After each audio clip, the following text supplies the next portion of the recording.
Welcome, Netflix. I first and foremost want to thank you for giving me this opportunity to present to you today. My name is Felipe Miguel Diaz, and I'm here to explain to you my story. Ever since I was a kid, movies have always been my thing. As far as I can remember, I think the first movie I went to film to see was The Lion King. It was in a small theater that was tucked inside of this small mall, this cool little food court. It had this little vintage arcade. There weren't that many stores, but shortly the mall died. It probably been remodeled at least 3 times since then, but the love for film has never died. Being that kid that just loved storytelling, I used to watch all kinds of movies, from cartoons to action. I even used to watch scary movies at a young age. I remember those days I would sit in front of the TV, pop in a VHS cassette tape, and watch the film readjust on the TV, fuzzy lines going past the screen.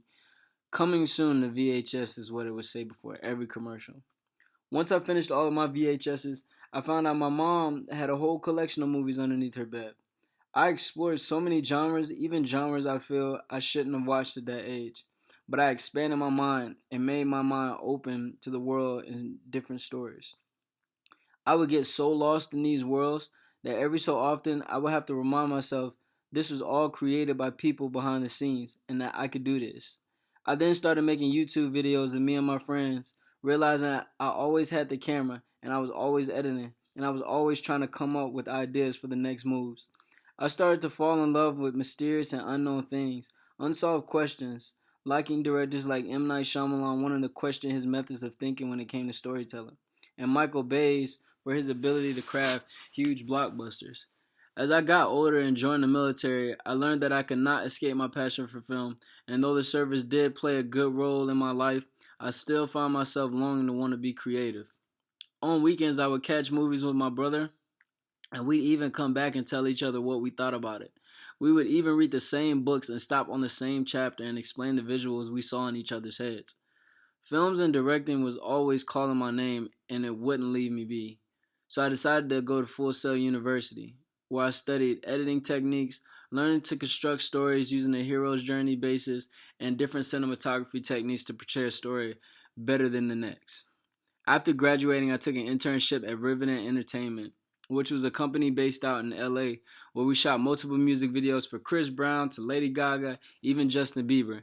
I even did a little work at the Pinewood Studios in Atlanta after my internship and worked on some hit blockbuster films as a first AD. And now, after all of that, I'm coming to you with my next big thing. You see, along the way, I've gathered good directing skills and the ability to know how storytelling should flow and work. Another crazy thing about me is that I have a sixth sense for industry quality stuff. Usually, I try to gear my thoughts to thinking on a higher level of perfection, that along with my terrible flaw of perfection, I'm always looking to make something better. And it ain't no Ralph though. It ain't Ralph level. I've gained high expertise in editing. I'm what you would call a jack of all trades. That's why I feel directing and script writing is my next step. So now I have for you this idea. When The Matrix came out, it was a game-changing epidemic. Either you loved it or you didn't agree with the story in some type of way. But one thing's for sure. The Matrix left an imprint on the industry the same way God of War left an impact on the game industry. A lot of inspirational ideas were drawn from them because they were so original and creative. In the end, it left us wanting more. Months ago, I read the script for The Matrix and found out that there were 5 other people who were declared the one before Neo was found. And they all died.